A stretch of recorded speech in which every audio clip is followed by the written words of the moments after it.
Okay, we'll come to order at 5 p.m. Let's introduce ourselves. Scott Morley, Select Board. Carrie King at Select Board. Dan Webster, Select Board. I'm Brian Monahan, I'm the town's attorney. Matt Maxwell, Town Administrator. You start back. Dave Barlow, town treasurer. Is this a planning commission? Keith Fletcher, delinquent tax collector, Coventry resident, fire district member. Chris Roy, you board daily calling you that. We also have Deb Tenway and Martha Sylvester via Zoom. Any changes tonight? Good. How about a public comment? I will say publicly, happy birthday to Carrie Keegan. Oh, thank you. Happy birthday. Oh, birthday, happy birthday. Thank you. And you're here. And I'm here. What else would I be doing? I know, it wouldn't be as fun. All right, let's go on to Coventry Fire District business. Okay, thanks for putting that on first, Matt, so we can get Brian to that on time. Welcome to the meeting, Mr. Monahan. Town's attorney, been the town attorney now for 7 years. 7 years. He knows the town well, helped us navigate a number of issues. I asked Brian to be here tonight, physically, because the business that is the fire district really is important. And I think we all need to have clarity. We have to understand the issues as they are being presented to us. We have to talk about what those things mean, not so much to the fire district, but to the town of Coventry. And what we need to be thinking about, how we need to process all of this. There's a lot of moving parts. And I think Brian, not just because he's the town's attorney, but my understanding is, and I'll let you go at this in a bit, Brian, that you've got some experience in the area of fire districts. Yes. And so I think we're very fortunate. We're very fortunate to have Brian on board to help us through this. So Brian's up to date as much as we are, because I've been keeping him informed myself, and Matt, the town administrator, has a lot of communications with Brian also on these issues. I had anticipated prior that we would have fire district member, fire district prudential committee member here, but there's a conflict with schedule. So we're here alone. That's okay too. Certainly something that we're going to continue to request, that folks from the fire district come to these meetings so we can discuss these things as we move forward. So with all of that said, do you guys want to throw anything in here at this point? Ask any questions? I don't any have basic anything. stuff? I've talked to some residents, some people that use the water, and they didn't seem to know much about it. They're happy to have water. And that's all. Gary? Now, it sounds like Dom's gonna be at the next meeting. And then, I don't know, just what we should be doing. And so I think that's really what hopefully we can come up with tonight or at the next meeting. Yeah. After I hear what Brian has said. Yeah, well, that's important. So let me just transition that a little bit before we turn it over to some other discussion. I want to lay the groundwork again. Brian and I have talked about this a number of times, Matt and I, until he's exhausted. Obviously you guys, we don't as much, right? Because our discussions are here. And so Matt can share with us everything that he shares with us, but it's not the same as doing this and talking this through. So the issues that are ours to look at and think through right now, as I see them, are the business of the fire district as it stands today is outside the bounds of appropriate municipal governance. There's no elected officials. And essentially what that means normally is there's no business. No business can take place. But obviously there is some business being taken place because the water's still. And so there's all of those issues that are swirling around the fire district, and they're going to get ample opportunity to talk their issues through. That's not really for us to control. But I believe that the town, therefore us, we're very quickly getting to a place as a town where we're more likely than not going to end up with the responsibility of the water. This board. It's just seemingly inevitable to me.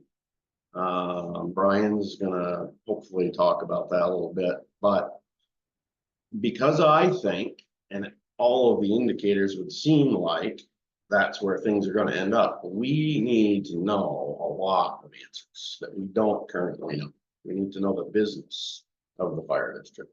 We need to know their financial position. We need to know debts and obligations. We need to know outstanding issues and loans and grants and all of that business that is the fire district. We would be irresponsible if we didn't know those issues, understand those issues, and be ready to handle those issues if they land on this table. And so for those reasons and those alone, essentially, I have put a lot more pressure on us all to be talking about that, thinking about it, be right here in this meeting. Ask everybody to come to this meeting and talk these issues through and give us their thoughts and opinions so that we can do the best job we can for the town of Coventry. Not so much for the fire district, but for the town. That's who we're here to work for and represent. So, with that, is there, you guys give any feedback on that? Do you share those views? Do you not share those views? Where are you at? It seemed, just me innocently thinking about it, why don't we just take it over? But after hearing you say all that makes perfect sense. And we want to know their business, or we have it, if that's the way it's going to be. Well, and Brian can do a lot better job than I can. So that all made talking through some of that cleaned up questions I had. And if we're gonna have if it's gonna be a town meeting day decision, what are we gonna do between now and March? Do we appoint somebody? Do we appoint Dom? Do we appoint or one of us? Do we, instead of just letting it go like it's going? So, I'll tackle that first and you can correct me or you can talk about it after, but so the issues are a little bit complicated there, but not really if you think about it. The position that the position that I've taken, the advice that Brian is going to be giving us and has given us is that Mr. Gervais is outside the term of his position. So effectively, that means there are no Prudential Committee members as we see it. That can be debated. Their attorney can say for some reason or another that might not be true. We're taking that position as a board, we have so far. And one of the things that I've said to that is, even if he were, he's still singular. There's no other partner for him. Therefore, still making any conduct of business inappropriate and outside the bounds. So,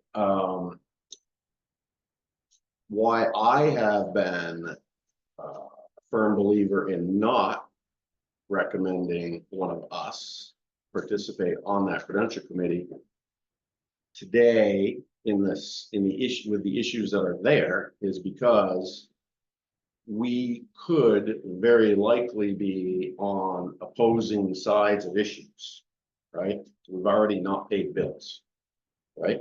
We made a decision here, rightfully so, to not pay a bill.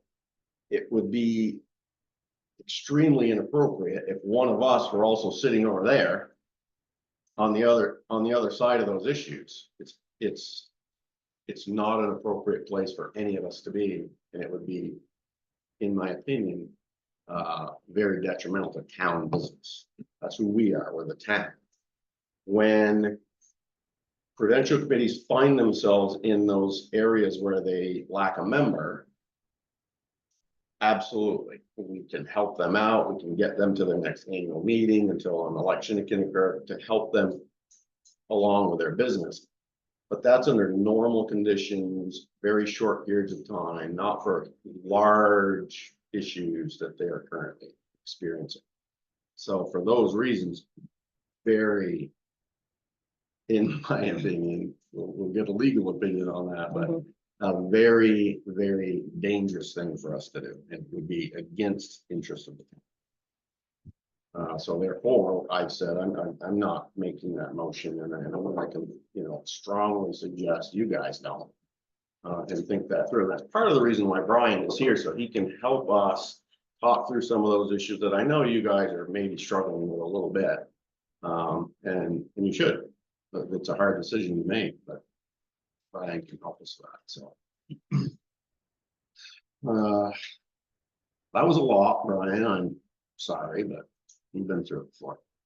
True. So shoot back at us for a minute. Is there something specific you want me to start with, or do you want me to just give you some ideas here? I think I'm gonna let you paint it. We've talked about it enough. I think you have a full grasp of everything that's going on. And you've heard some of the concerns with the board, and I think I'd like to just let you try to sum all that up and build a conversation. So let me just talk about myself and my interest in this. My interest in this is only to serve as the attorney for this board. You folks are my client. I did a couple of years ago represent Kate Fletcher in a lawsuit related to this, where the fire district sued her over the right of way on her property. And I really only did that because this board asked me to do it by resolution. And it was right after I started working for this board, and the board was like, would you please do this? So I did. And that lawsuit kind of petered out. It's gone, it's over, it's done. So the good thing for me now is that I know a lot about the fire district, how the fire district operates, what its needs are, I think. So I understand it helps me give some background to you folks. But I don't care one way or the other what happens here. I just want to help you folks out. And it's up to you guys to figure out what are the interests of the town. So I'll just, based on my conversations with Scott, say, I think the interests of this board are to make sure that the people who are users of the fire district, who get drinking water and fire protection water from it, have a well-running, well-functioning water system so that they're getting what they pay for. They are your neighbors, and you care about them and want to make sure that they're getting what they deserve through this process. One of the things that's clear to me, not just from looking at this particular fire district, but also just based on my law practice, where I represent a lot of communities around the state, is seeing small towns sometimes have a hard time getting people to serve. And I think that this town, even the select board, has seen that issue from time to time. And fire districts are probably not something that people are really super interested in signing up for, because it's a lot of work. Being on the select board is a lot of work. You don't get paid for it. And so it's a general challenge to do it. And I think seeing what this board has tried to do to try to help get people onto that board, it really hasn't worked. So that's tough. And I think that is really probably the biggest problem, because you can't get people who are able to spend time and energy that they probably could be, they want to be spending on other stuff. It's just hard to get people to show up for that process. So I think that's probably one of the biggest conundrums right now that I've seen so far. I think when I look at the fire district prudential committee at the moment as it's comprised, I think there are questions that lawyers can quibble about. That's why God invented lawyers, so they could argue with one another. But really, lawyers themselves can't solve problems just unless we can negotiate a deal.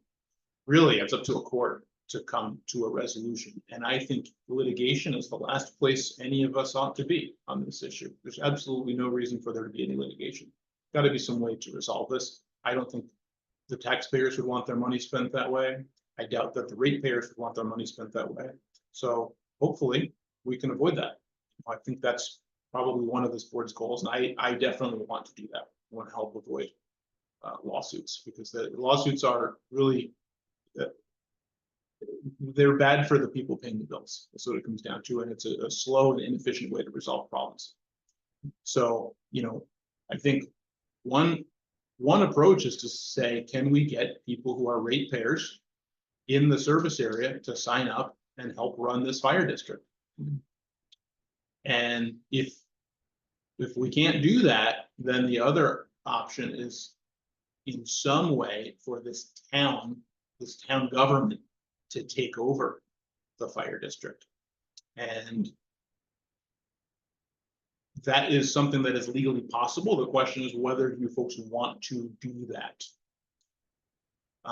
And I think that one of the things to keep in mind is that, as Scott said, the fire district has operations that we don't totally know what has been going on. There have not been annual meetings, and I don't think there have been annual reports, which are sort of like benchmark things that need to happen for municipal corporations. You need to do those things on a regular basis. You need to have an annual meeting. You need to elect your officers. You need to issue a report showing your finances. Those are all things that you're required to do by law. And usually you want to know that before you're considering somehow taking over another organization. So that's something that would need to be figured out. But those are all surmountable hurdles, I would say.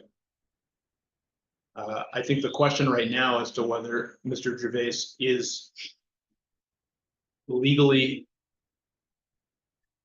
duly appointed or duly elected to be a member of the Prudential Committee is kind of a secondary question, because as Scott said, it's a Prudential Committee and it operates as a board, just like this board does. And so it really can only act through a majority of its members. And if it doesn't have a majority of its members to vote one way or the other, it really cannot legally take action, which would be the same thing for this board. If there were, for example, one person who recused themselves from a vote on a topic, if you were to recuse yourself, for example, Carrie, these two folks were voting against one another, there'd be a 1-to-1 decision, and that means no action in the eyes of the law. It's got to be a quorum of the board voting the same way to take action.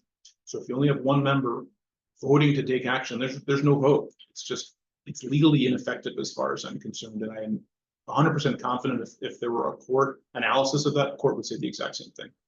There's just no legal way to run a municipal corporation like that in the absence of at least 2 Prudential Committee members. So that's sort of the corporate governance side of things. I know there's a lot of operational stuff that could be talked about, but maybe we'll just stop there. We set the table there, and maybe we can start with questions, comments, or concerns. Thank you. That was very well done. I appreciate it. Send it to you guys first, before we get out there and. So what are our options? So if we're taking it over, you hear like hostile takeovers, what would we do? Would Yeah. we, or the other option too, is we've, discussed appointing people, whether it's just, I don't know, or hire somebody. would the town hire somebody to, somebody's to have at least two people to run it? So Yeah. really, what are our options? Yeah, so we'll take out the term hostile takeover, that's like a public corporation concept, stock market kind of stuff, so we can put that out of the conversation. Anything that happens here needs to really happen with the approval of the fire district. So, and with one member, that's a challenge, so I want to put that issue to the side for tonight, but say, I think that's a surmountable problem, but it's anything that happens here has to happen with the approval of the fire district. So as of right now, the town is a municipal corporation on its own. The fire district is a municipal corporation on its own. The only authority that the town has over the fire district is to appoint members to vacancies in the Prudential Committee. That's really the only authority as of right now. So if you could find somebody who was interested in doing it, you could sign them up for that. You could appoint them and put them into that position. And I know that hasn't happened. So that could be an ongoing thing. We can keep trying to get people to serve. That would be great. But in the absence of that, the fire district is on its own. In terms of hiring people, because the fire district is its own entity, only the fire district can make that choice. So when I look at, I'll just say water systems statewide, well-run water systems, hopefully are collecting enough in water rents, which is what the statute calls them, water rents or rates. Hopefully they're collecting enough money to hire competent people who are licensed under the Agency of Natural Resources regulations to run the water system, so that we can be sure that it's healthy water going to all our users. So if that's going to happen now, that has to be a decision that the fire district makes somehow. Not you folks can put political pressure on them or invite them to do it, encourage them to do it, but you don't have any legal power to do it, and you certainly can't force that to happen. Then the other option is to say, if you were interested, is to figure out a way with the fire district to say, we are interested in taking over your operations. We would like to take over your assets, and we would like to enter into an agreement to do that. You could put together, there's a couple of different kinds of agreements that you can do. The primary one that I've seen in these situations is called an asset purchase agreement, where a town or any municipal entity can take over another municipality. And you would not need any approval of the legislature to do it. It could just be a series of documents negotiated with them. It's relatively straightforward. Usually what you want to do is figure out, make sure there's not any serious liabilities, that if you were to take on their assets, you'd be able to put the liabilities to the side and not take those on. But that really requires some due diligence and kicking the tires to figure out, is that possible to do? And then the other piece of this that I think really needs to be kept in mind is that Coventry is a very unique community in the state of Vermont, because of the presence of the landfill, because of the fact that this town does not collect municipal property taxes to pay for municipal operations. Very unique. I don't know of any town in the whole state that is like that. In this process, the town cannot use taxpayer funds to pay for ratepayer obligations. It's just generally verboten under state law. I've seen several court decisions on this. There's no statute that really says that, but it comes down to the concept of the ratepayers have to pay for the operation of the system through an enterprise fund, and this would be the same if it were part of the town, and the taxpayers pay their taxes to pay for general obligations of the town. So those funds really need to be kept separate. So in this process, we can't use taxpayer funds, and those landfill tipping fees are taxpayer funds as far as we're all concerned, I think. So that's just a kind of a baseline rule that we got to keep in mind as we go through any decision in this process. Did I get the way you were? I mean, it really sounds like they need a board to make those decisions. That's really the only option, is they have to have a board to make those decisions. It's kind of what I mean, Because he can't do it on his own. Dom, he's not, if there's 3 vacant seats, there's 0 votes. who is if we're gonna ask the fire district anything, who are we asking? There's no one on board, who can we, is it all the members? now because there's no board? Let me do that. Looks one, like right? Attorney Scott has the answer for this. Well, I don't wanna make that into an attorney question. I think that we're doing great. We're flushing a lot of stuff out, but I don't want Brian to sort of get in a position where he's gonna be answering every sort of question, and then have to rethink his response to that later. So the reason that Brian is here today, right, the reason that the last two meetings we've had have we've talked about what we've talked about is because of exactly the way Brian framed there, right, which is we've been using the political pressure to try to get the water district folks to this table so that we can discuss these issues with them. Nobody here is jumping up and down saying, let's take it over, right? We certainly wouldn't do that. What we're saying is we see risk. We see risk because there's no elected officials on a municipality that serves water to our school, right? And our community center and our businesses and our residents here in this little area. We see that, we know that. Well, then we have some responsibility. We have some obligation as a select board to identify that, even if others don't wish to identify that, and call it out and discuss it and make public business public and talk these issues through so that we can get folks hopefully to make good decisions for their municipality. It hasn't been happening, right? We can get into all those weeds later, but there's a lot of decision making that probably would have been made differently if they were in the system like we're having here right now.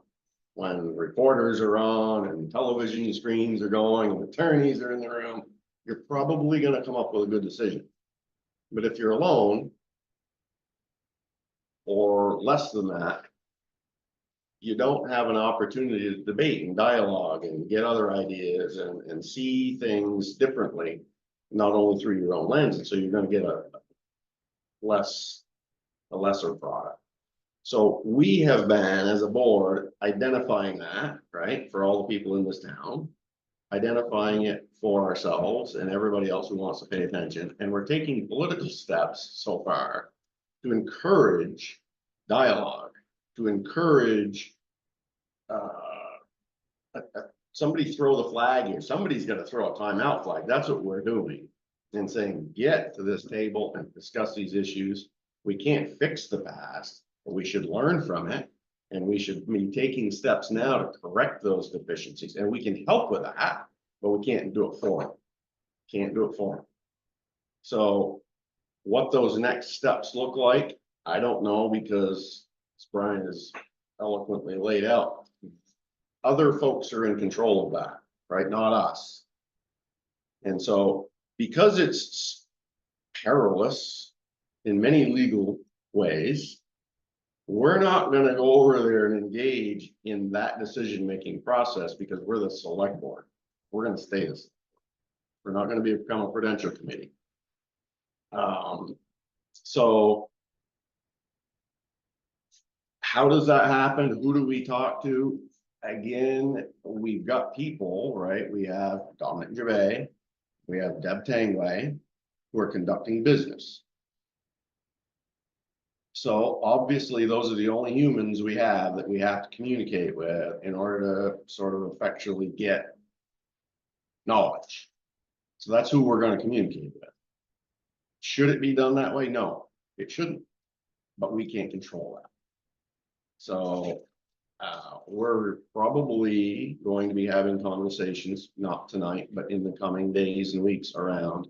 We're going to have to start collecting some of that documentary information to further our knowledge of their business so that we can really prepare ourselves in this town for potentially what I'm thinking is the inevitable.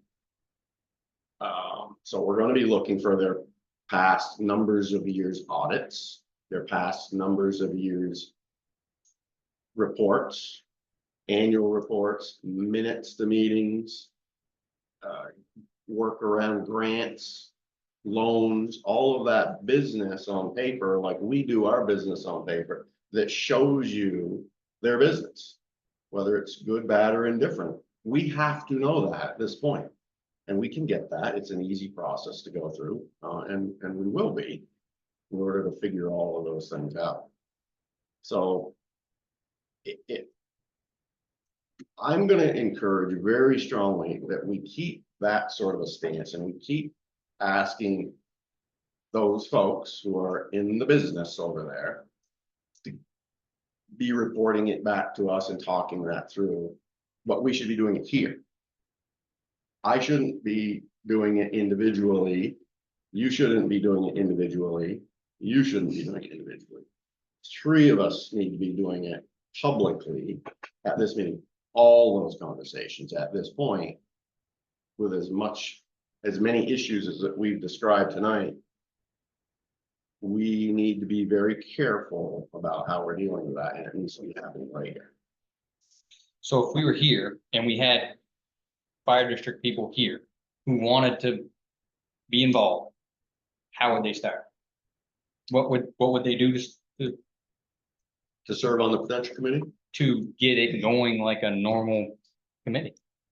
What would be the first step? so a few weeks ago, a month ago, however long ago it was, Matt, we sent notice to each of the folks, the members of that district, asking them for whoever would be interested in serving on the Prudential Committee to please come forward. Talk to any one of us, somehow get that knowledge to us so that we can discuss that person. And if we felt that it would be good business for everybody, then we would make that decision and appoint that person onto that Prudential Committee so that they can then conduct their business until their next annual meeting. That's how it works. Okay.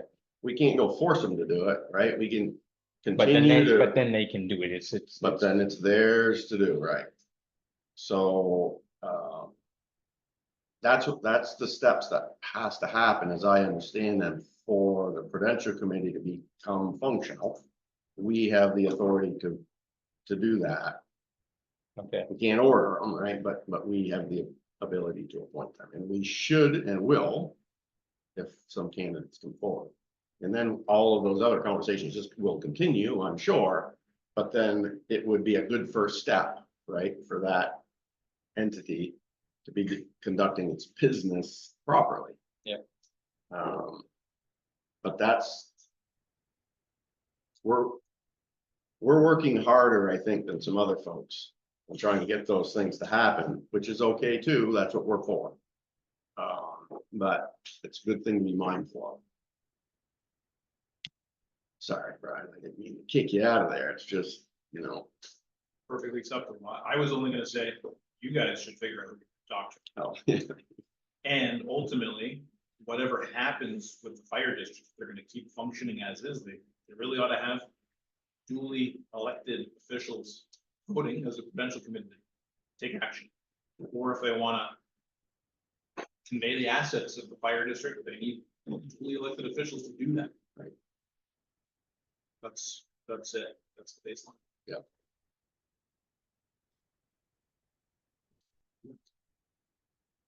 they've got to make those decisions. And they've got to come here. And they've got to talk about this stuff. And they have to be willing to maybe potentially answer some tough questions. It's public business, right? It's not our business, it's public business. And we'll only make the best decisions that we can make if all of those folks are here. And so we're going to continue to encourage that a little stronger every week. does the school board represent the school? Who represent the school? That's School fine. gets no vote. School gets no vote. The businesses don't get, they're Okay. not, it's just household. For voting, you mean? It's residents and members of the fire district, Yeah. businesses, people that are not residing as residents cannot vote. Right. Can I just interject something, and I don't want to complicate it because it sounds like it's been simplified here, and I appreciate that. However, I did ask this at the last select board meeting, as far as the financial records and where they were housed, and I wanted that put on record. And I don't believe we have an answer to that. And the reason I bring this up, because 4 years ago, when I did serve on the board, an audit was conducted by Jeff Graham. Mandatory, because there was a $1.2 million federal grant within the water treatment facility. And as part of that, there has to be an annual audit. And at that time, Mr. Graham reported that the water district was bankrupt. And he withdrew himself. And he listed several reasons why. Since we haven't had an annual meeting, seen any financial records, had any voting, have not seen a budget, and I'm speaking as a member, I have zero idea. Yet I'm paying $174 a quarter for water. Not sewer, just water, which is a very high rate if you look at other communities. At that time also, it was brought, I realized the asset purchase agreement, and I like that idea. However, the ratepayers having to pay that with no other, I don't know how that would be possible. But I'm also an advocate of dissolution and redrawing or redistricting, because quite frankly, there are a lot of people within this water district that would much prefer to drill their own well. I am definitely a proponent of that, because of the rates that we're paying. And again, with no knowledge of financials, and as Scott mentioned, no annual report, no budget. I mean, it was brought up $65,000 at our last meeting. I don't see that that's anywhere near what is possible for a budget. And I'm afraid that as a property owner, and with my house being held sort of as a lien for this $1.2 million bond, I don't want to dig such a hole that the people in this district can never get out of. So those are my concerns, and probably why no one really does want to serve on this board.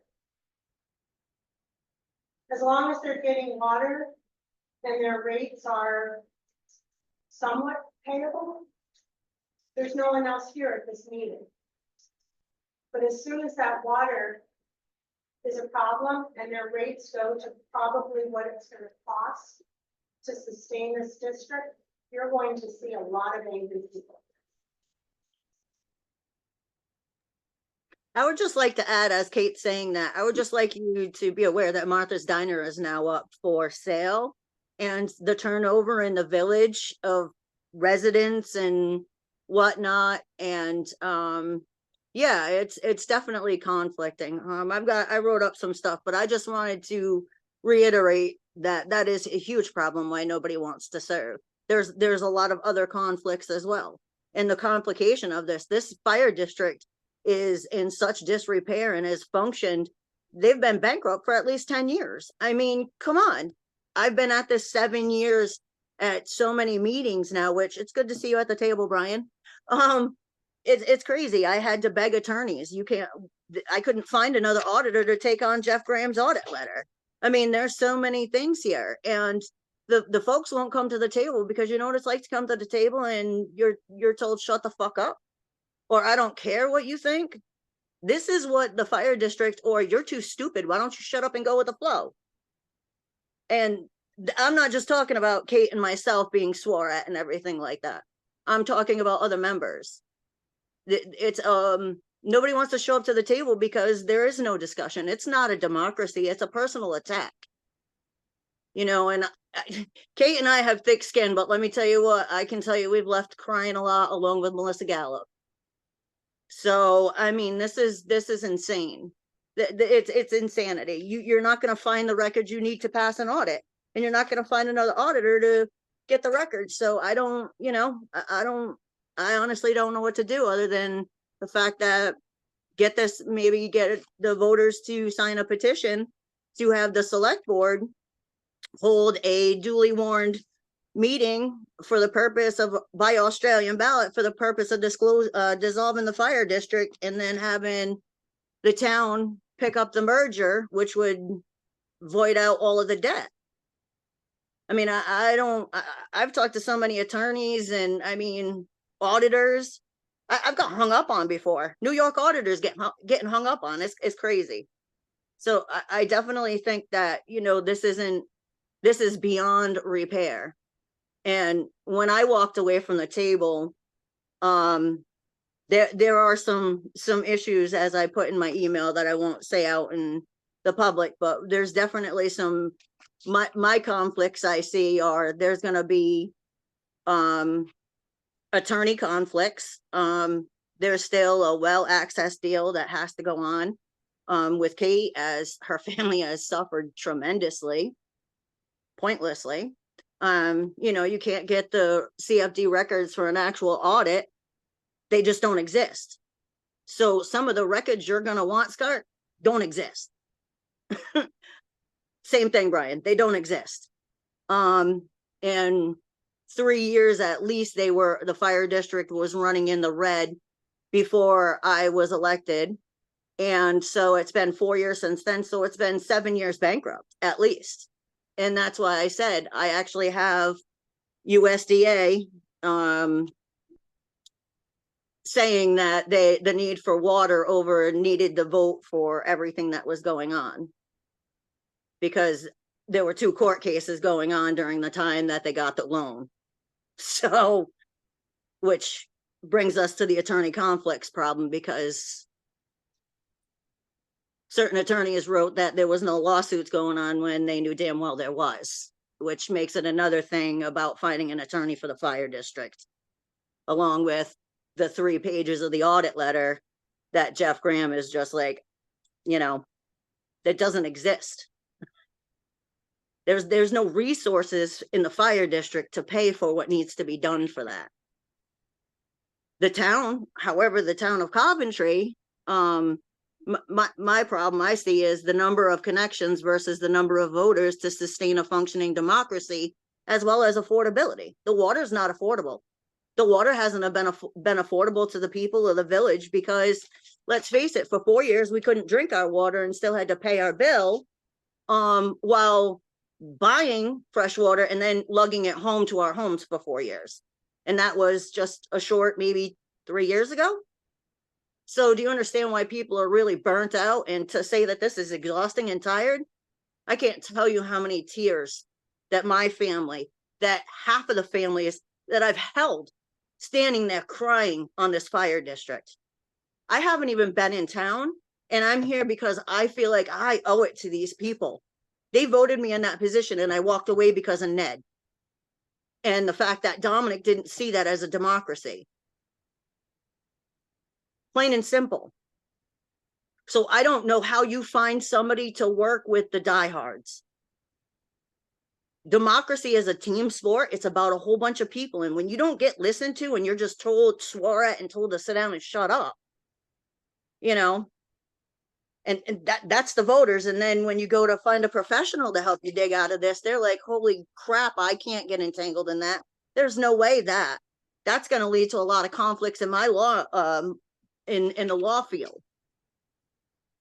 You know, so where do you find an auditor? Where do you find, you know, an attorney? Not you, Morley, not you.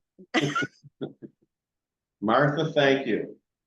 I'm just saying, like, I've got more. I could go on for a while, but I want to be very cautious about what I say, because I see what you guys are doing. And I will help in any way that I possibly can with any records that I had, because let's just face it, I spent so much time. I had to have my own copies at home to sit there and make notes on. I So- did turn over stuff. I couldn't even get records for the first 3 months I was elected. Dave's got something too. Thank you, Martha. So before I gotta keep all of that and all of Kate in my brain, and I'm limited. So, thank you, Martha. Kate, thank you for sharing what you've shared with us. You're right.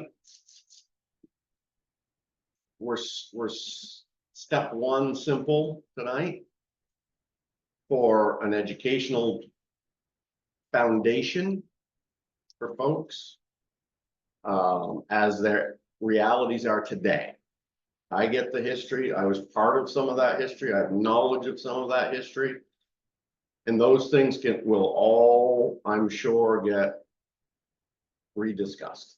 But as far as tonight, for this board who hasn't been here for a long time, it's important for them to be able to come in to a safe spot and be able to think about, why are we here? What is the reason that we've been putting this on each agenda for the last 3 weeks, right? We've talked about that here this evening. I'm going to come back to you too, but so it's important that we as a select board understand that we are not the boss of that Prudential Committee or the boss of the fire district. We are the select board and we have those responsibilities, right? We've rediscussed.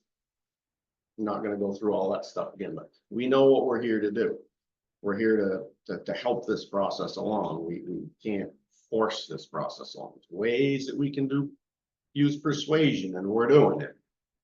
All of those things that you brought up, Kate, I'm sure will come right along in those conversations and those dialogues and those future meetings, which are going to keep on every agenda that this town of select board has going forward. Until this issue is resolved, we will have this on our agenda.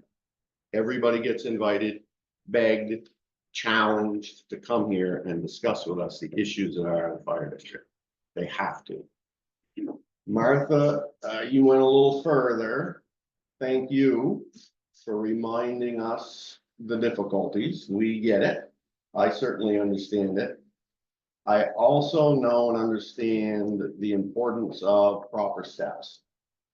And so the steps we're taking now are very critical to foundational understanding for this board, the attorney, the town administrator, and everybody else who wants to come and participate. It's very, very critically important that we go through these steps, and we're going to do that. Same as Kate. As we progress through this, you're invited to keep keeping on. We want you to, and I'm sure we'll ask for more of your knowledge in the future, and we appreciate it. And so keep doing that. What'd you do get?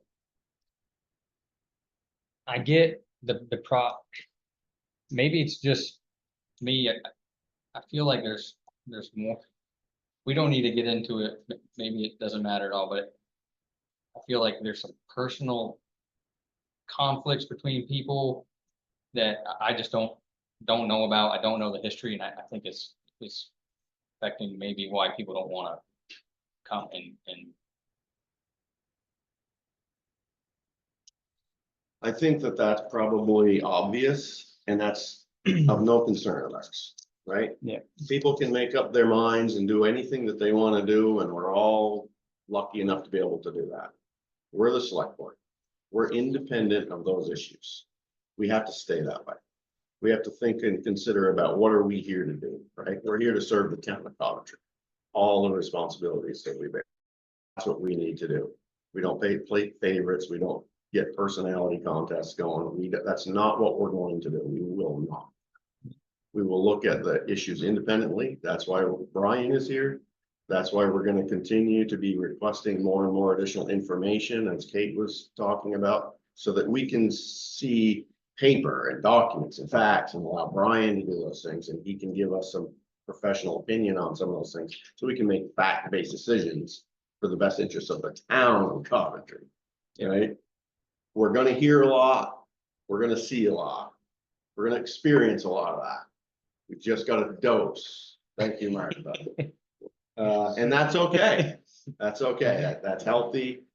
And it's for us to listen to that stuff. and Scott, absorb it.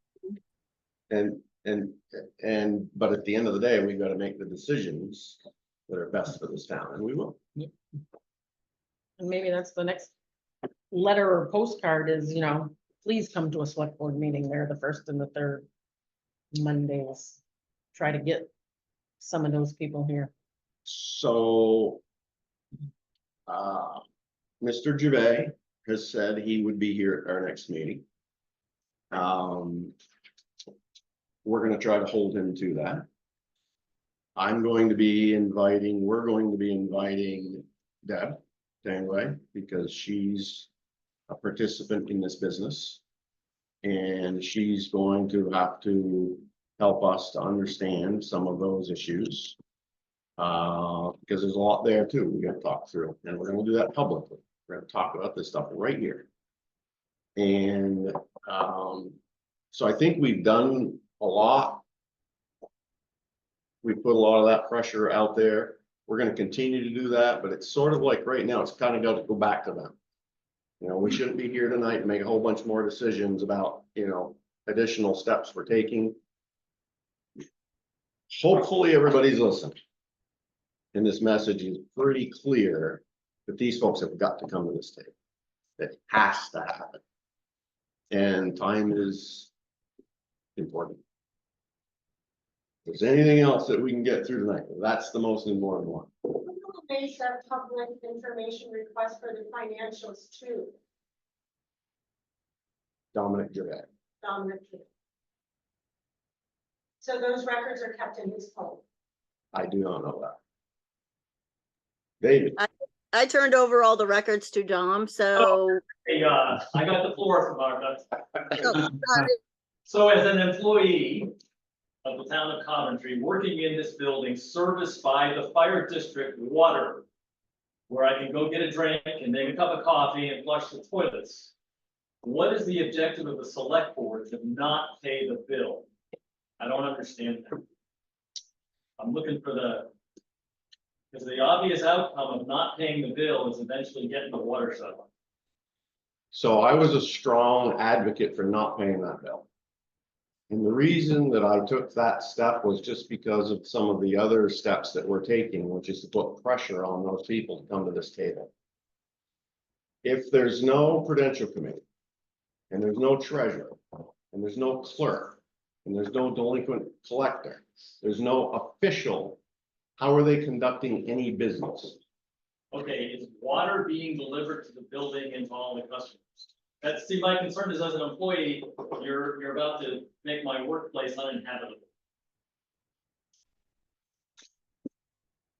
And I don't really, I guess I respectfully disagree with that, the board, as that is a strategic decision.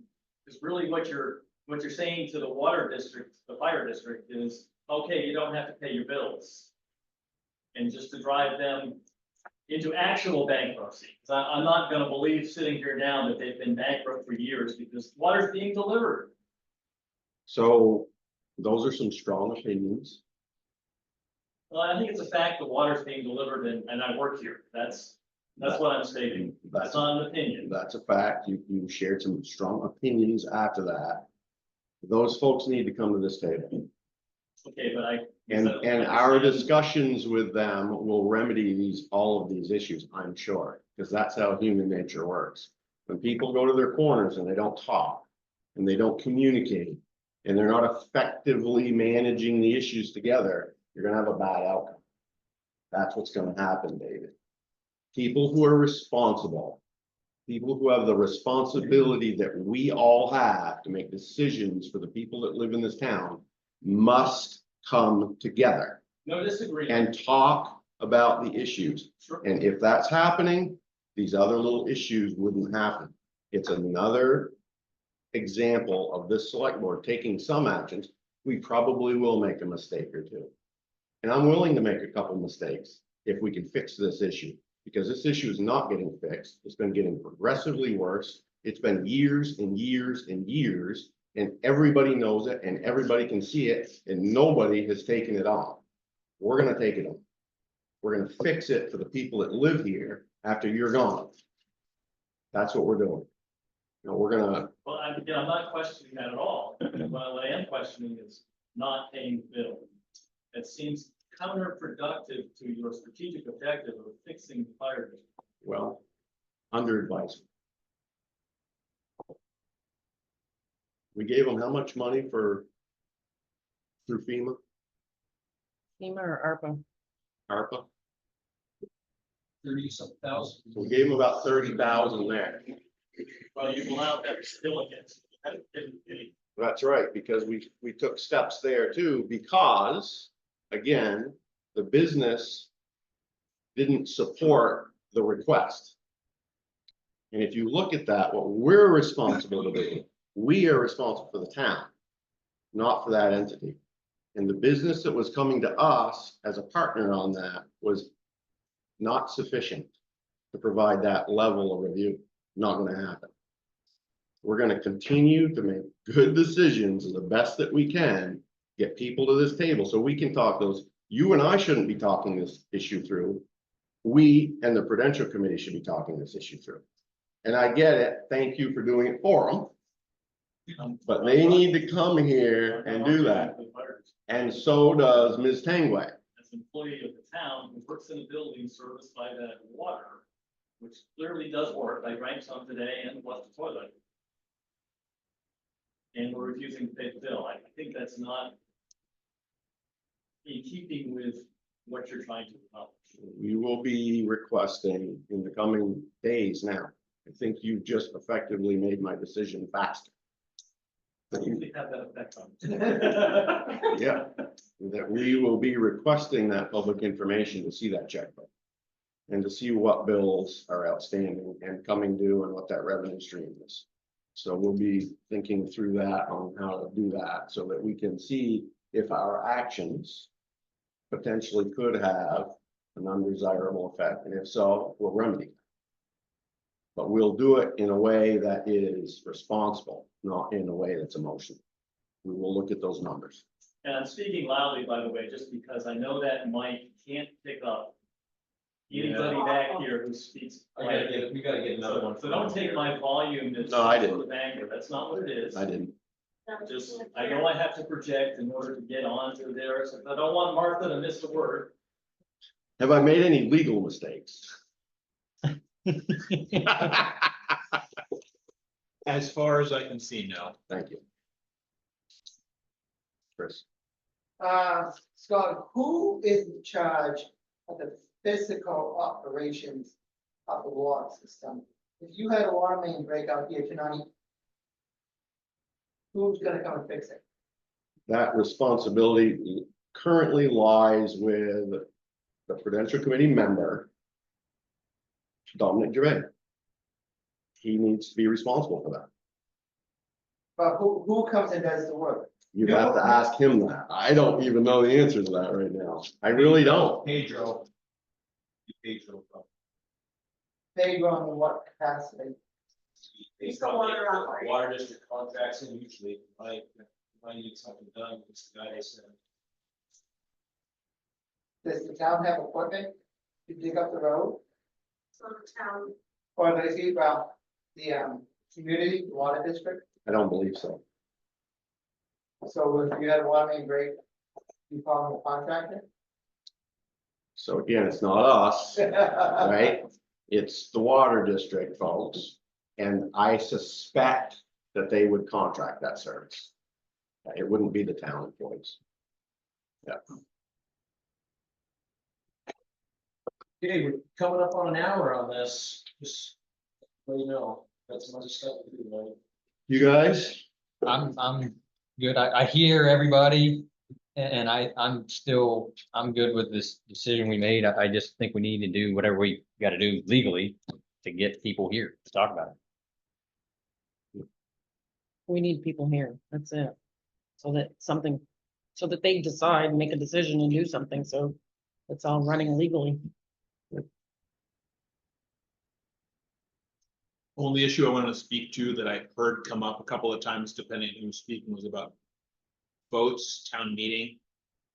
Any votes that happen would probably be only advisory in nature Otherwise, the law sets forth that all of the decision-making here is for the Prudential Committee, such as it exists, or for this board.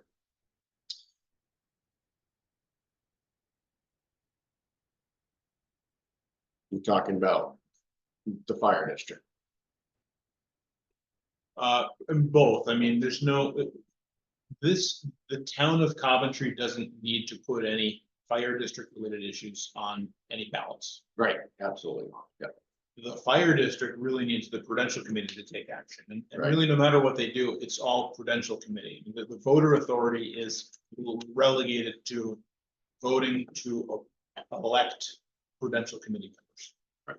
And other officials of the fire district.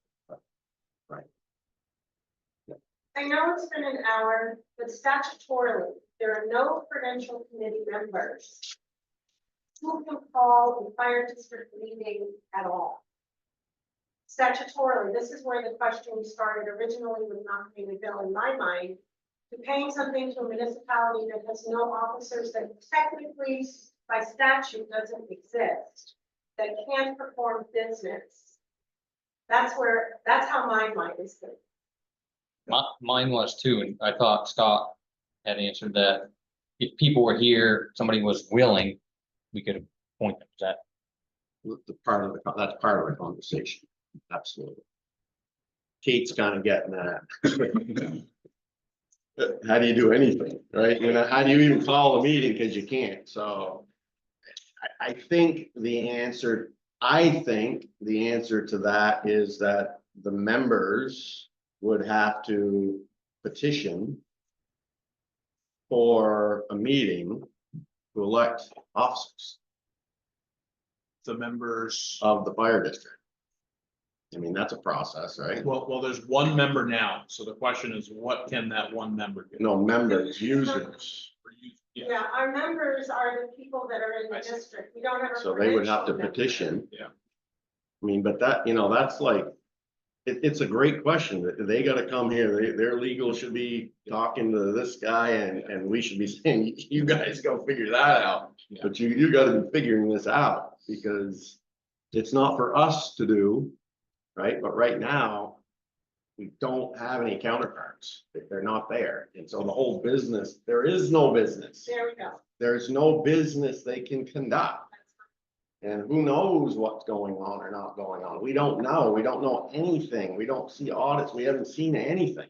So it's like, how do you know? You don't know anything. Is insurance getting paid? Are people bonded or insured? I don't know any of these questions. And it's not our responsibility to fulfill those things, but it is our responsibility to push back on those things and say we should be able to be educated to that. Somebody should be able to come here easily, quickly, just like we would for somebody, and identify the issues and help us understand them. That's what has to happen. Yeah. I think I know the answers to those things, but it's not for me to say that that's the answer to those things. It's, they've got to come and do it.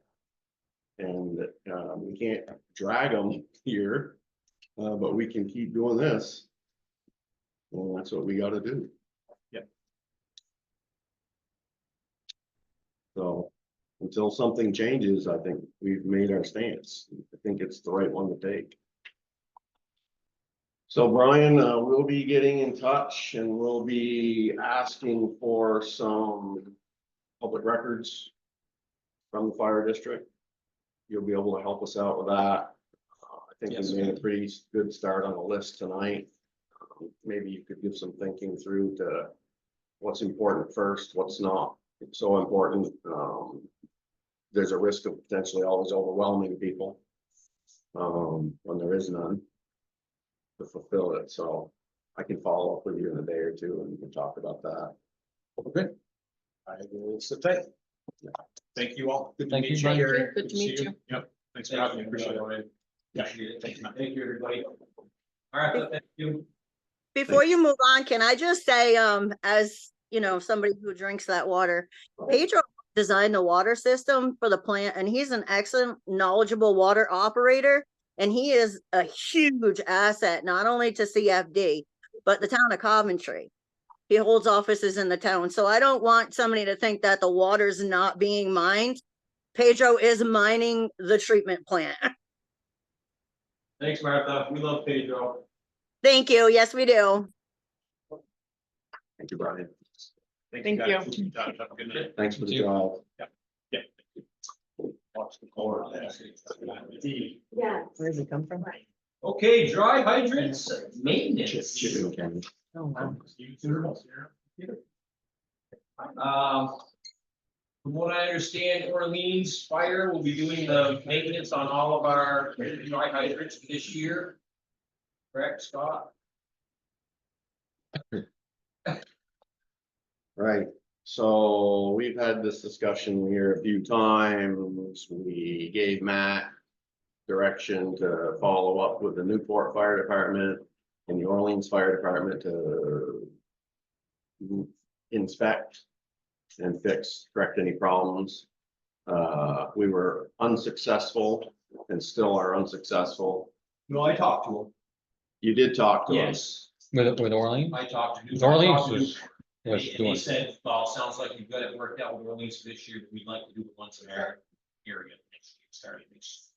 So, This was after, I talked to him after. yeah, so long time went along. I'm sorry to talk over you, but so long, months. And we weren't getting anything. We had asked Matt to put out to each of the departments. Would you like to do your section and or both? And we can figure out the pay and whatever. It wasn't getting done. We had knowledge 1 or 2 was broken. We can't wait on that. Orleans was communicative the whole time. They have now gone and inspected all of them. 3 of them were found inoperable. And so, they said, what do you want us to do? And we said, it's fire safety, fix it. So they've ordered parts. I don't know if they're here or not, but they're gonna fix it. Then we did hear from Newport and the conversation has been better, so we'll revisit that come winter or something and see if folks wanna do that, but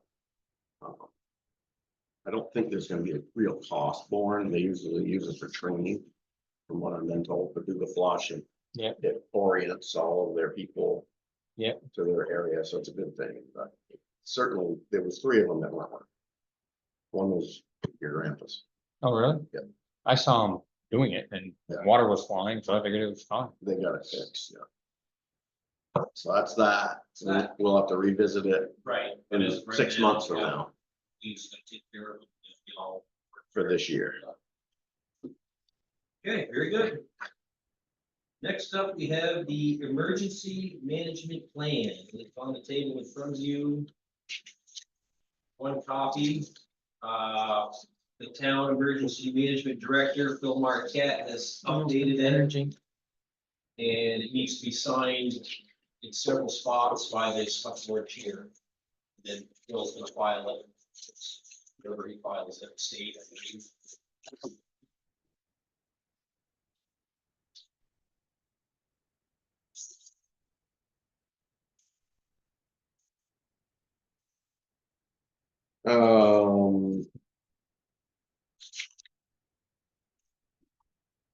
No, you wanna get through this fast, man. But. Back up. There's 2 issues here, right?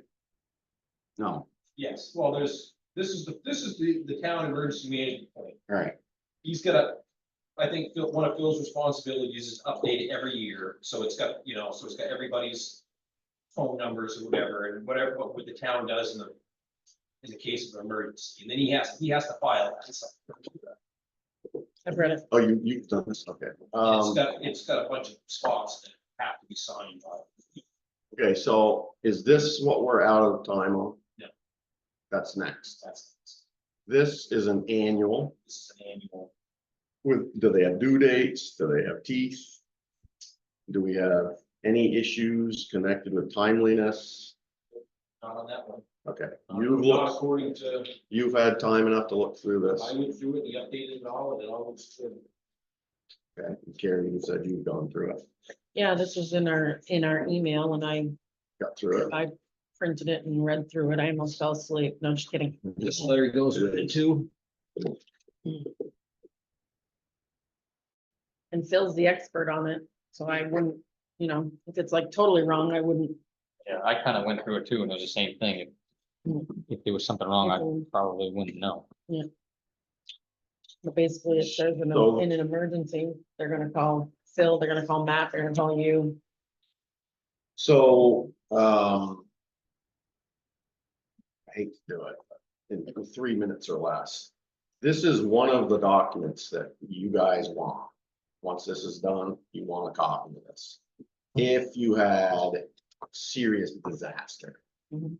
Right, we've experienced some of them together. Phil took care of that, but what if Phil's not around? What if Phil's not here? This helps you to know and understand Who to call. contacts, where in the state, what equipment you have. It should have all of the, Dump trucks and yeah, trucks and. yeah, it shows you who you have other local resources, who you have contracts with already, where you can get food, water, all of those things. It's all sort of condensed into this, so you don't have to be thinking about all that stuff in the midst of. Emergency of management crisis. handbook. Right, or Mac or any of us. So that's essentially what that is. Mhm. And then so much of more of what we do kind of comes from that. So we're gonna again this year communicate effectively again with Phil and say, please, Phil, come to the meetings at least quarterly and do this and talk to us about whatever's important in this world. Do we need equipment? Do we need, the fire stuff that didn't work? What's the plan? How are we taking care of all that stuff? Because it seems like year to year, it just comes along the due date, gets plopped on the table, and we have to do this in the last 5 minutes. You shouldn't have to do. I'm sorry. So we got a motion this. Yes. I make a motion to accept the local emergency management plan as presented. Second. All those in favor? Aye.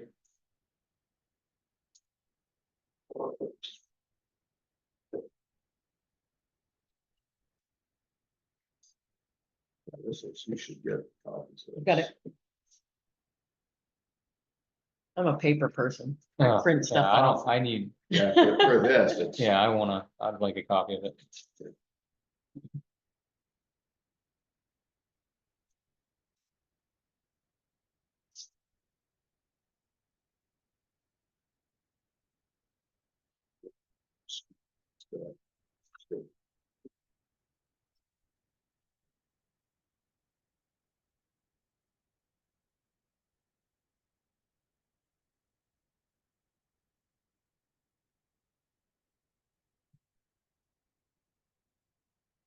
I'm good, man, from where you are. Okay. So the next one is the RFP for the hazard mitigation plan. So our hazard mitigation plan has expired. Expired at the end of June. That's the one you think about. Yeah. Can I get a copy of that?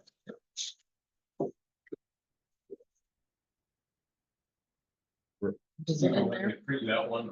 Just, well, yeah, Yeah. That's no problem.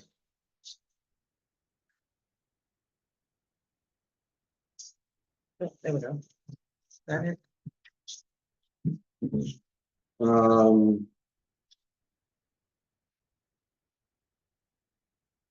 Start of that again for everybody. So our current hazard mitigation plan for the town has expired at the end of June. And what Phil has here is an RFP that he would like you guys to authorize me to send out. It's got a list of people that do hazard mitigation plans. We have funds available via grant to pay for it. So that's what we would like. That's what. Like I said, now. Okay, so. Other than just, good business and education for the board and. Conducting the business the best that we can, part of the reason that we all have to come together. On a routine basis is because of this issue. This is tardy, this is late. That has a financial impact on the town. What is the financial impact on the town? Well.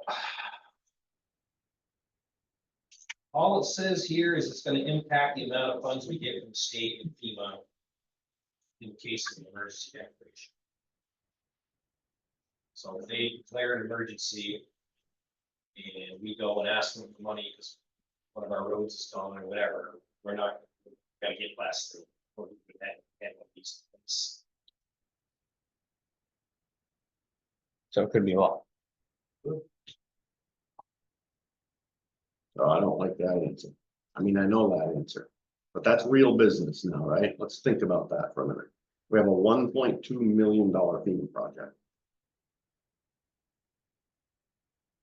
But I don't think this affects No. prior, Yes. doesn't affect prior. Anything going that happened, forward. this would affect anything that happened after this thing expired. So the stuff that did happen in July, if, we had some. Webster Road washed out in July, if I go into FEMA for that, then we may have some problems. So yes, you're correct. But you see the importance of that. Mhm, If 'cause we if that had, would've if we happened had that again. again. It's real money. Mhm. Because. Now essentially, now this is where I'm gonna turn the tables a little bit. It's our responsibility. We're the select board, right?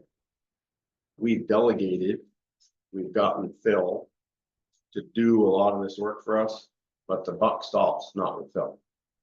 With you and me and you. We're responsible for that.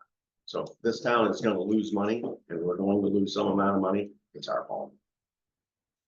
So we have to know this stuff, we have to think about this stuff, we have to create systems that are transparent, and we have to. Make sure that the people who are doing all this stuff that we're asking to do this. Have the skills to do it, have the desire to do it. We need to provide direction and instruction, and we have to make sure that those things are happening, because. We've just cost the town money. We can't. And I take responsibility for that. So we're gonna have that discussion coming up soon too, because. Now, you don't know the length or duration of this, it has to go out, so we could be a month or two. Yeah, I mean. At least a couple weeks, I would say. I'll put it, put it in the newspaper, just leave me a list. All right, so there's nothing to sign here, so it's just No, for a just- motion. Just authorize me to send it out. They have until August 30th to respond. I make a motion to approve the RFP for local hazard mitigation planning services for the town of Coventry. Second.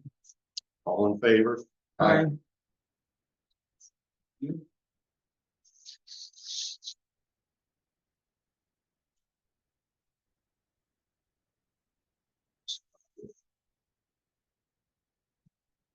Okay, next up is the MERP energy assessment. Specifically for the community center. Yeah. So this, just coming back around on this one, because we're getting close to where we will have to start heating this building again. And if we're gonna make a change to our boilers or our heating system. Want to do it this, you might want to start thinking about it now. We've had a couple folks come in and after looking at that, give us some quotes on stuff. I just took that thing and went down through each issue. The first one was a generator versus solar. Does a generator work? Has anyone serviced it? Most of the time, those generators, someone comes once a year or Or it starts once a year, or I've once heard a it, week? I've heard it, we've heard it. They should It start. does, and it runs, and you pay for service. Yeah. Yeah, I think D and D You also electric. pay for the one at the school. Because Bless you. It's only there. They usually come Include it, every they only need it, yeah. Well, somebody's trying, is it Deb trying to talk? Yeah, they usually come every fall. They service our generators and they service the school generator at the same time. Does it have an auto weekly or monthly test? Do we know? What, the generator? A lot of them start like once a week and Yeah. run I for think it 10 does, minutes. but Yeah. I'm not sure enough. Yeah, I definitely, I used power bill last year. Came out great. Just follow up on Okay. that and see. And you don't have to, come back and make a big thing, but just Yeah. look at that and it should. I mean, I've got one at home and it comes on Yeah. weekly for Yeah. 5 minutes or whatever, just to. Yeah. If it's not set up that way, it probably could be, but I just see that it is. I think it is. So to me, I think the solar was for like backup generator. It doesn't, if the generator works, doesn't make any sense to do the solar. I read through the batteries, they oddly propose to replace. the generator. I don't think that's really, my personal opinion, that's not, it's an opinion, it's not really appropriate. Batteries, you might get 24 hours, Yeah, I just, you might be on a generator for a week, yeah, Mhm. but the solar panels, I think are possibly a good point just because it directly offsets the energy. So okay. especially since we can now monetize federal tax credits for installed solar. So it could make financial sense. Tax credits and energy cost offset. And a huge south facing roof, it's not got the obstructions. Yeah. Standing seam. It's not as cheap a setup as you get. Only we probably have to upgrade the service to the building, I think it's only 100 amps. So if you had solar panels, Anyway, the generator part would be batteries for the solar. The you solar, you don't need the batteries. No, but I'm saying what they're saying is if you had solar panels, you could have batteries that would recharge. Or do you need solar panels for the batteries? You don't need solar panels for the batteries, you don't Okay. need batteries for solar panels. They're just talking about the batteries then. Yeah, it can be. You charge batteries. on- Either way, we should just keep a generator. Batteries are wicked expensive. It's 15,000, I think what they had in there. I don't. That, we like, with all said and done, maybe, Maybe just for the batteries. then you have to have someplace. Yeah. You could do it. The next one was electrical vehicle chargers. They kind of mentioned employees using them, and I don't know anybody that has electric vehicle. Dave does. Dave does? Oh, yeah, okay. If it's a hybrid, Yeah, but I'm not. and then when they talk about the incentives, what is that? Is it just, if you put them in, you get the money? There's all kinds of grants, we can now monetize federal tax credits. There's all kinds, a whole sea of things out there. It's possibly to use. Because, The I mean, cost of it to put in was minimal once you got the incentives back. Yeah. They were like $100 or $200 it would cost the town to yeah, put one in. so if it was that easy, then I think the level one, I think, was a difference of $125 if you got all the incentives. Yeah, well, that's what made me suspicious about this. whole- It seemed too easy. Level one is something level one is made with a 110, it's a Yeah, 110 charger. and then the level two was 175, Level two is what you, if you'd want to put them in, yeah, you definitely want the level two. I think you probably want to do something about the parking lot. Tackle that, but Just thinking about it. And then, you're gonna have some electrician costs putting it in. that's You all. don't just, Maybe you're wrong, but I think you'd have to upgrade the electrical service in the building. It's at least, it might be 100 amps maybe. so there's that. You need to go 200, it's going through a tree, and it's all. I mean, it's not somebody has to private manage it. I'm not, I mean, it's a great thing. You probably could cover most of the costs through grants and all that. Still be a big project. Uh, They taught, then the next part of it was building enclosure. They talked about excavating the foundation 3 feet around. I thought that was a little much. That's a lot. Yeah, they talked about, pulling all the dirt back on 3 sides to insulate the foundation because Yeah. it's not insulated. I think some of the smaller stuff should for sure be done with the weather stripping and. Yeah. And light people have, fixtures and- people have, do we have to like bid that or can we just hire somebody to fix the caulking or, and the simple stuff? We will, yeah.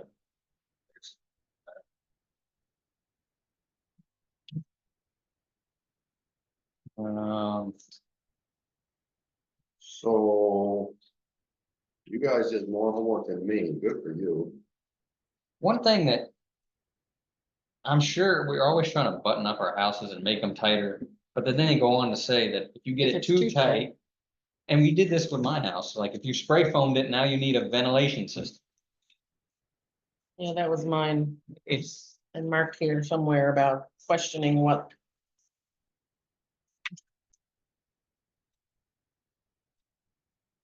So let's go back to first grade on this for a minute, because you advanced this way up to like college. I what? You advanced our discussion like way up. So let's go back and keep it more simple for me. So this document is the result of work we received from DuBois and King through the Efficiency Vermont program, which we didn't pay for. What they did. They want more business, obviously. And it's good business. So they provide us this. It goes along with free money that we already received in the bank account of how much for? 4,000. Yeah, that grant is not actually this, it's $4,000 grant to engage with the public on this discussion. Really? Well, we're doing it all wrong. That's for engagement.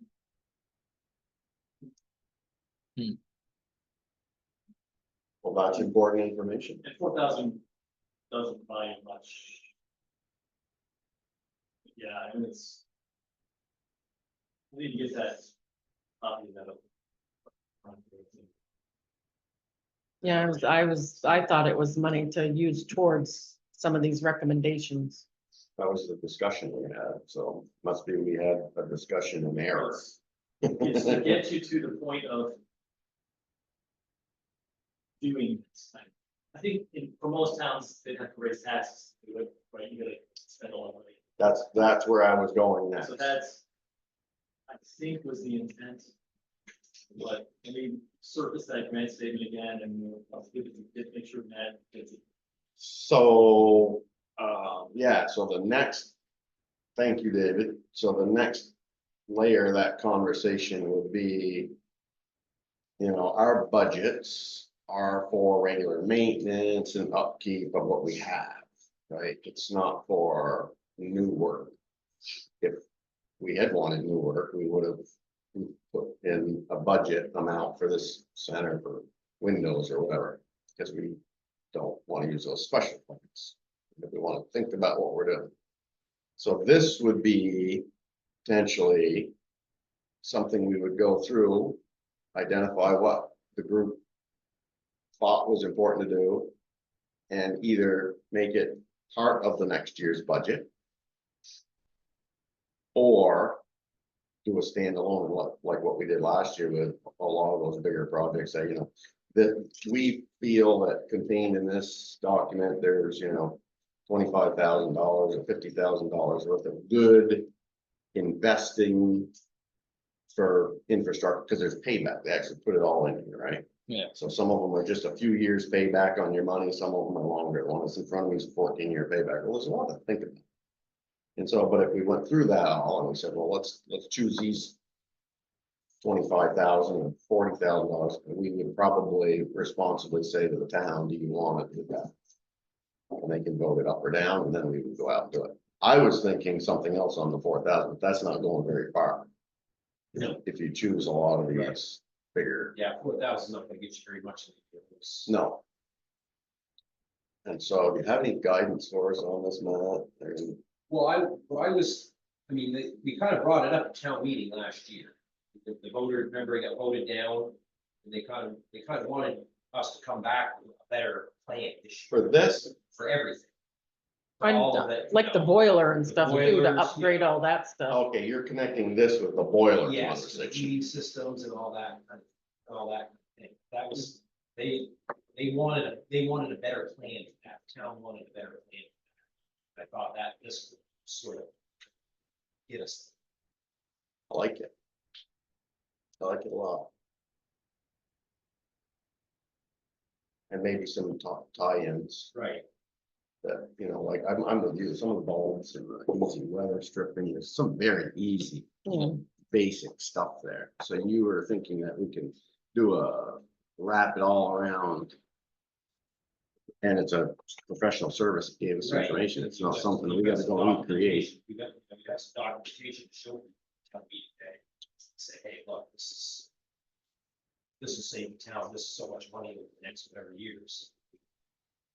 Right, so. let's do this.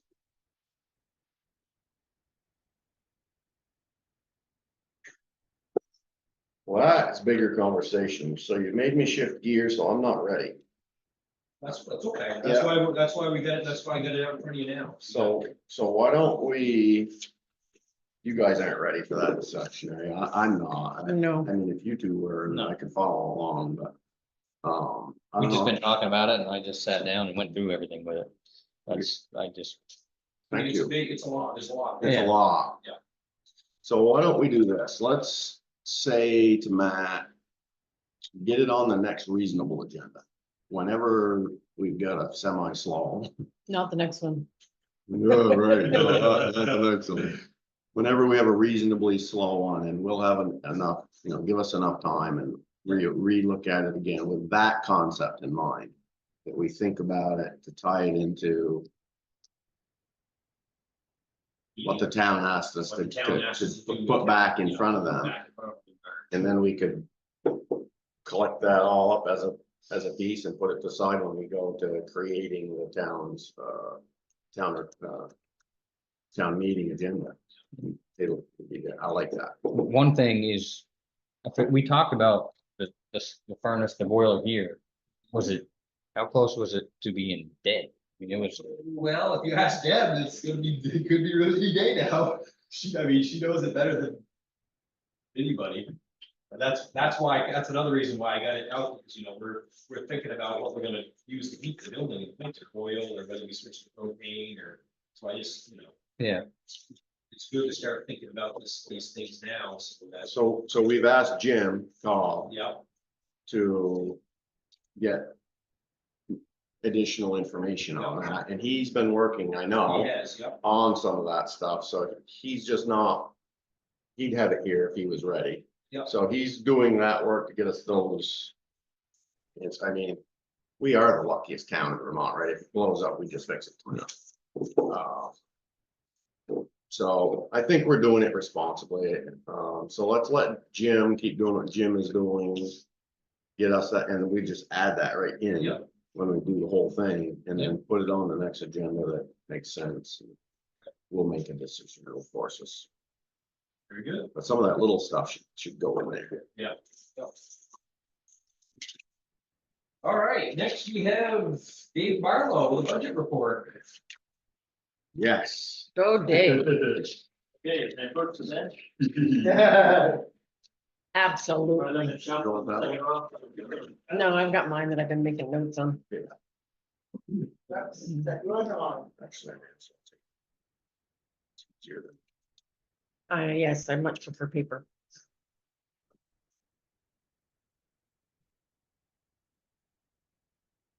So actually, there's two. I'd like your attention to the first one, which was from June of this year.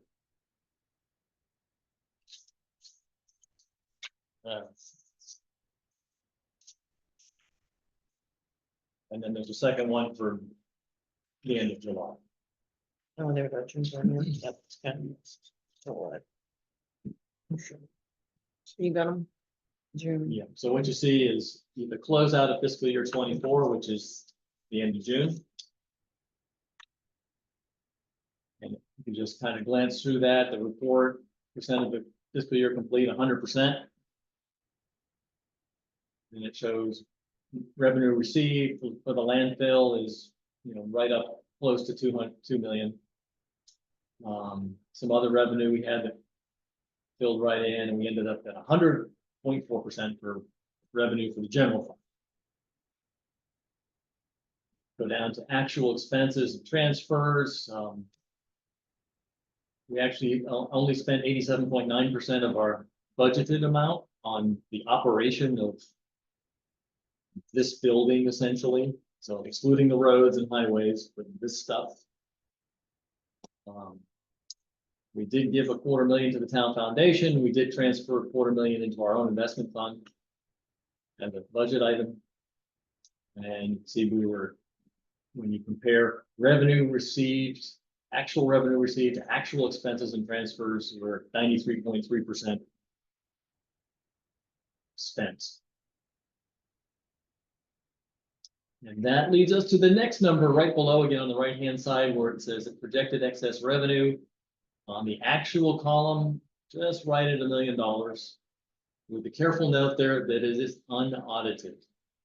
So the auditors are on my case right now, beating me up all the time for more info in fiscal year 24, and I'm getting it to them as fast as I can.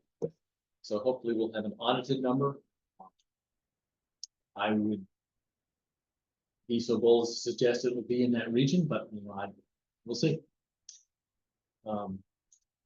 The number below that is the investment transfer. That was from an article in the town meeting that moved fiscal year 23 money. Given that quite a while. So if there's no questions in the general fund, I think from my perspective, that looked pretty good.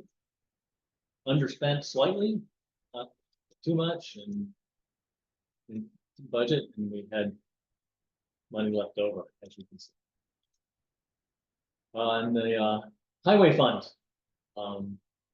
I reset that per your instructions at a couple board meetings ago about, since we hadn't spent any money with Articles 6 and 8, the truck and the paving from the town meeting, those are now going to appear in this fiscal year 25. So we'll cover those in just a minute. So those are no longer on this report. So in terms of revenue received, the landfill, we're right at budget because I control that number. So you might as well make it. There it is. Other is grants. And I don't control that number. Matt does, and he overachieved, which is good. Go, Matt. Got lots of money. So we did well on the grants. So on the revenue side, 108.1%. Which is good because we had some pretty good expenses on the highway fund. Actuals were 505,656, which is just about 26% over what we had budgeted originally. But as I've talked about before, we knew that the road commissioner was leaving. We didn't know what was going to happen. Just that it would probably cost me. It did. So we ended up where we ended up. But in terms of revenue, again, a good story. We actually had more revenue than we spent in the highway fund. So I could have zeroed that out and moved it to the general fund, but I left it just because it's enough. It's not that much, but it's enough, as we've experienced in prior years, that the audits are likely to churn things a bit. And we might need that to cover something the auditor finds, or they may increase. Rather than a paperwork exercise, I just left it there. Okay. So that is the unaudited version of fiscal year 24 budget. There'll be a lot more to follow as the auditor produces the actual audit. So if there's no questions, I'll move on to the first month of fiscal year 25, which just ended a bit ago, July. And there's a lot of this is a little bit preliminary to talk about in terms of performance. I'll just cover it kind of quick. It's 8.2% of the year, so not so much. We have received our first Casella payment. That's reflected in the general fund, that revenue received $558,307.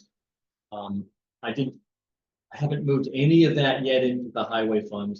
So you see down the highway fund under landfill, there's nothing. Doesn't mean that there's no money to spend on the highway. It's just all the money sits in the general fund bank account anyway for the highway fund.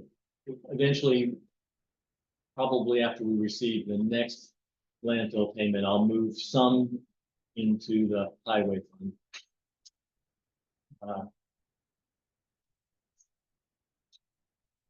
We have operational expenses in that first month, 103,000, 16.4% of the budget. And so that's a number that would normally might catch your eye a bit because we're only at 8% of the year. But if we look back at those expenses like I did, and we see, okay, there's some emergency service annual kind of costs that were billed, we paid for. There's Orleans County tax, which is another $25,000 bill. We paid for these big annual expenses that we covered. So that explains why that's at 16. I would anticipate that next month and the month after, then that percentage of operational spend is going to come right back towards where we are time-wise as well. We haven't transferred any money to town foundation, have not done the investment transfer yet. I probably won't do the investment transfer for some time. Just to watch how the cash situation flows. Because as you know, we have a large highway repair bill coming to Coventry Station Road, which is both large and technically not in the budget. So just the matching money. So that's going to be a while. But I have a plan. So I think that concludes what I wanted to say on the general fund side. Just getting the year set up on the general fund. There's nothing particularly catchy about it or anything. We'll just plow on there. On the highway fund side, you can look on the budgeted side. You can see I've moved paving Article 6 and truck Article 8 to show up under budgeted expenses. I have adjusted the revenue side of the highway fund to match the anticipated expenses side. Again, that all per auditor guidance. Do that in the vacuum. The other line on the budgeted revenue side of 100,000 is the state's highway funds they send us. Incredibly, they have sent them all to us. As of August 3rd, it's like 106,000 or something like that. Landed. They did that because of the July floods. Finally received an explanation today. They kept dribbling it in there 23,000 at a time, like every day more, every day. What's going on? Did you go buy a lottery ticket? No. I assume the state was not just shining largesse on Coventry just because they love us. In fact, they did it statewide, but they finally got around to sending an explanation today. So the last of that will arrive this month, and next month you'll see that a little bit over 100%.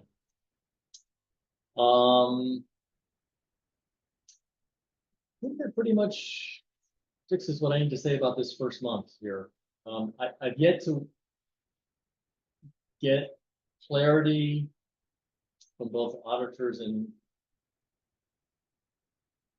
about what to do about the FEMA grant for Coventry Station Road in a cash basis system that we're in. I know what to do about it in the old system, but cash basis is a bit of a head scratch, so I'm working that. I anticipate that what I will have to do is put on this highway budget the slice of that grant that we know we're gonna have to pay our cost share. But to be determined. So more to follow. There is one more thing I wanted to point out, under projected excess revenue, is back up in the general fund, I had that projected excess revenue sign. Winning hearts and minds of the select board, it's a mere 29,000. So you have in fact, that's both good and bad, right? I'm assuming you're gonna spend that paving and truck money down there in the highway fund, so. There's, in fiscal year 25, there's no projected excess revenue. It's budgeted. Have we heard anything on the truck? Back order. Maybe next winter, right? January, I think. Paving Article 6 on the bottom. Mhm. 600,000. Yeah, the town amended it in the meeting. 600,000. It was 850, I think. They amended it. Because the discussion went then that would be our way to draw down from the special fund in that area. The highway infrastructure, That's what the discussion was. as I understood. Okay, I just remembered it when you said that. So that was our way to, because there was a lot of money sitting in there. Yep. Okay, So, if there's no questions, I am done. I think this is a very easy, straightforward way to look at it. And I appreciate it, Dave. Thanks, Dave. It's easy to see. I don't know how you'll figure that paving thing out there, because nothing here suggests our use of special funds, so. Right, that's So- what's not shown here. Right, so if it's gonna show us as 200,000 plus in the hole. When we did it by design through conversation and discussion at the town meeting. Mhm. So however we do that on here, Well, I can, get space at the bottom, if I'm, so. You know what I mean? that can come in here, that highway fund, Yeah. If we're gonna be using them, to show, right, yeah, otherwise you're gonna be showing 200,000 plus deficit, which is true, but it could be misleading if anybody just Right. picks it up and starts saying, oh my God. so. No, it's yeah, by no, I can- design. This is your report, so It's our worksheet, so as long as we are all understanding it and I can put that on there. whatever. you think. There We is didn't- We didn't do that with any of the other conversations. It was just that one that got Just- amended down to yeah. draw from that special. I'm good with it. And when it comes down to actually spending that, a normal thing would be to draw down the special fund first, but I'd ask you to strongly consider spending the fiscal year money that's gonna expire first. Me too. Get that Spend done, the 600 and then whatever else we have left, draw down. then draw down from. Yeah. Which is, again, I since the auditor's not sitting here, but they would be kind of hair on fire. I agree. No, just don't let it expire. Yep. Do it. Yep. So, okay. Thank you, Megan. Thank you, Thank Dave. Retreats you. my road. Marking on. Okay, other business. Scott, if you want to finish the culvert on I have one somewhere. Covington Station. Logos. Oh, yeah.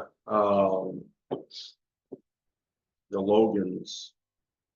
You guys know them? They live on the beginning part of Coventry Station Road, going up the hill on the left. Mhm. There's a house out of there. And they've got a driveway culvert that's aged. And they've come and talked with the road foreman, and he's since talked to me. I looked at it on my way in here today and I talked to them.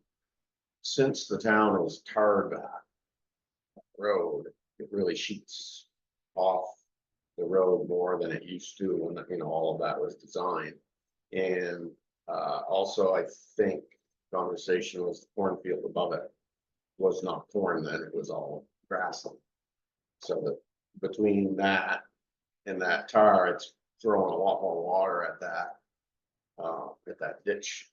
So it's been plugging, it's been causing a lot of issues. His driveway, their driveway is really built up high in order to access that lot. So when that gets plugged in there, you've got a pretty serious amount of potential water there.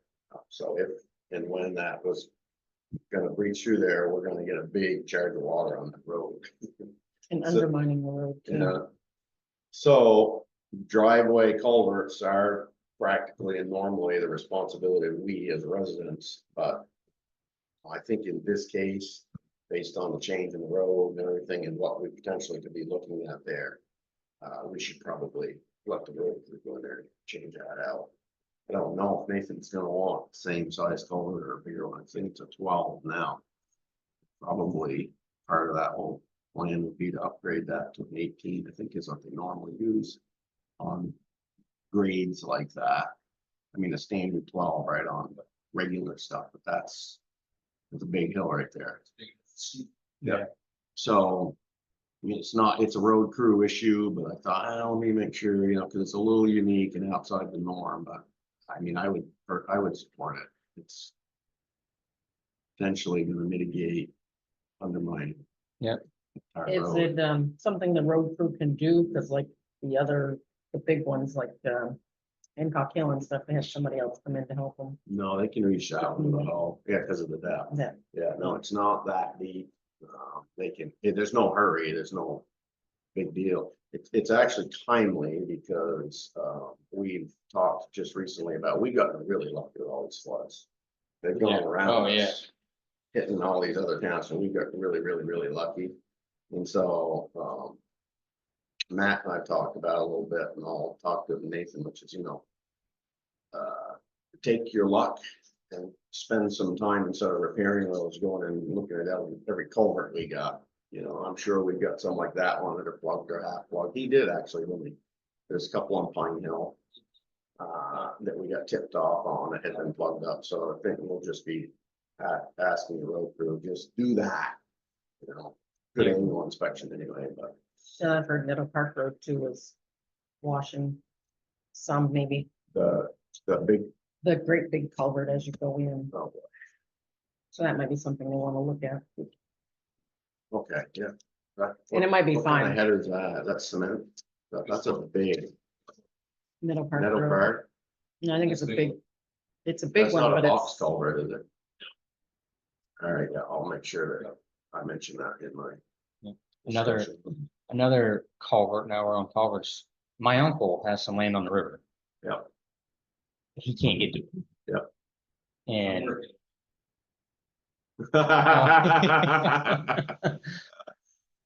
So thank you for pushing on that. I know exactly what you're talking about. Yeah, he has a right of way. That first piece isn't his, but then he has a right of way. Yeah. Then there's the railroad tracks. Yeah. And then there's, or maybe the ditch, then the railroad tracks, Yeah, one way or the other. I think it's a ditch first, then the railroad tracks. so here's a 5 minute or less. Can I do that? Without you getting mad? So that piece of property that he's talking about is off the river road on the other side of the railroad tracks. So he has a right of way through what's now state land, Fishing game. fishing game, which is quite a ways, which is 150 yards from there, maybe over to the railroad tracks. Right at the railroad tracks is a stream.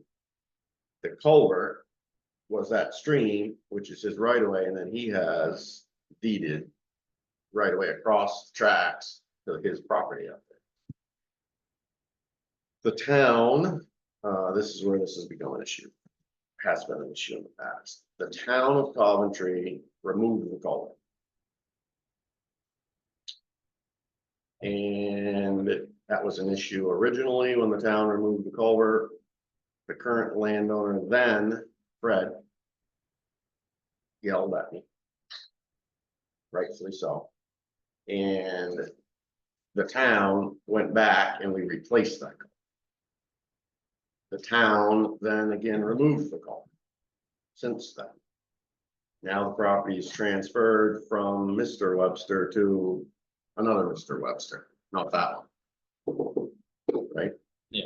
And so he's again, I've talked to him, he's again asking me to put my culvert back. The answer is, of course we can, we took it out. And we shouldn't have been in there in the first place, because there's no part of the right of way to our road in our road district area, but we did it as a town, so we have to fix that. Do we know what the reasoning was for taking it out, or just that? You know, you gonna open up a can of worms with that one? So who owns where the culvert is? The landowner or the railroad? So the previous road commissioner removed the culvert because I don't It want got to speak moved. for him. Right, He it took got- it out and moved the first time, and the select board had to deal with that, worked with the landowner, corrected the issue and had it replaced. Time went by. Road commissioner went back, took it out again. Now it's gone again. Select board is again now gonna go put it back because it's private property.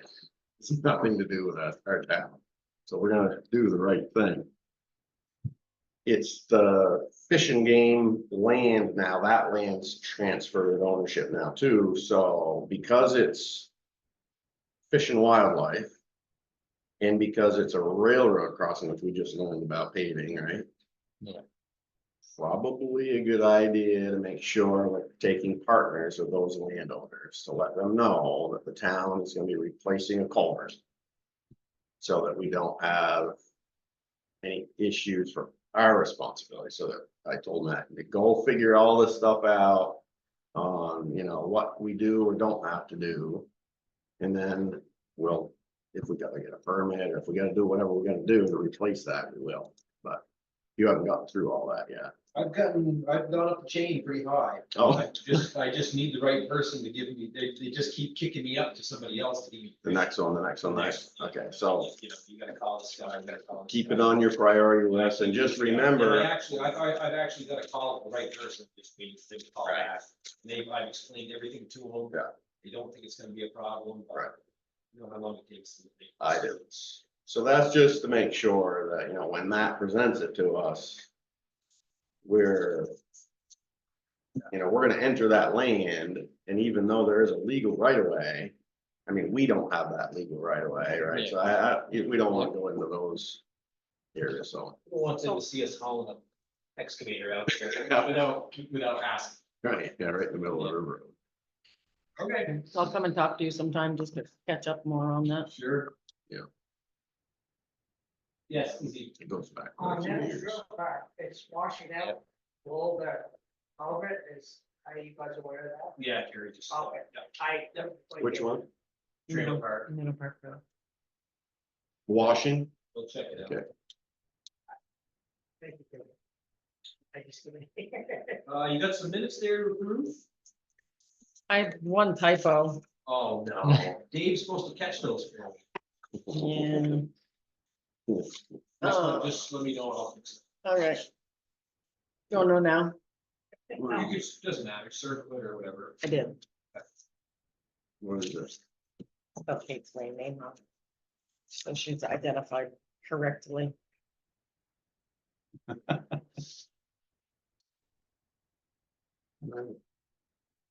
That's it.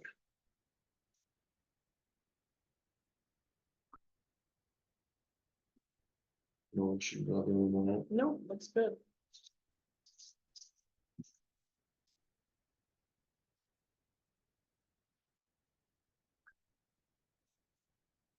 You guys are. I'm good.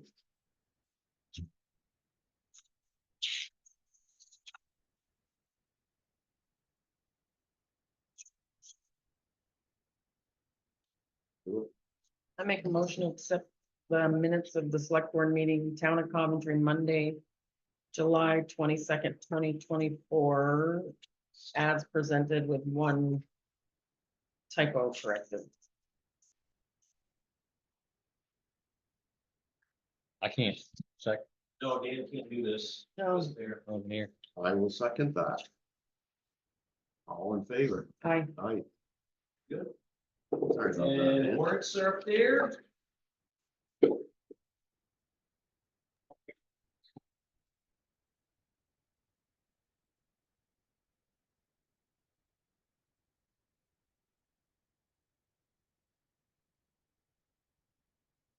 That culvert issue on the river road goes back 10 years. So Fish and Game owns the property with the right of way Yeah. by the Websters. Right. There's also, you also have to cross the railroad tracks. After So the they- state. they- Railroad guys. are- If you're within the right of way, that's what. I don't really know if it's close enough to the tracks to be within the right of way or not, which is just like. Check it out, Yes, to just let them know. make sure you know all the moving parts, and then Matt can present to us. Here's what you got. Fix it or don't. We should, 'cause he did it, he the town.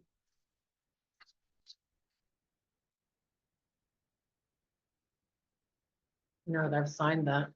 How's the budget for foundation, not foundation, Coventry Fall Festival? Where, what the budget and what is Heard it's the close. projected spending, I pretty think we're close. underneath the thing. Yeah. Or, you know, right around 25,000. Mhm.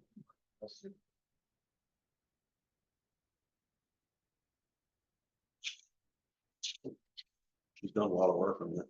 Yeah. I mean.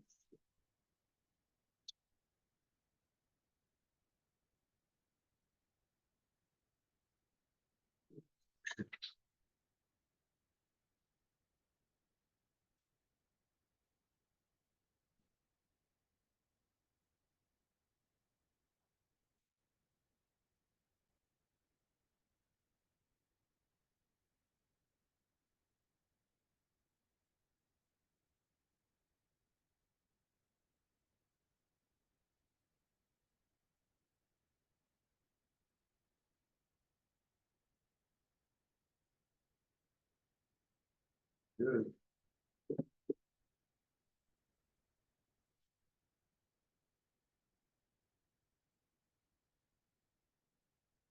Make a motion to accept the warrants as presented.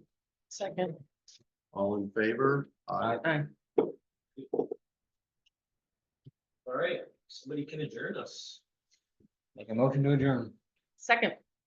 All in favor? Aye. Aye. 7:03.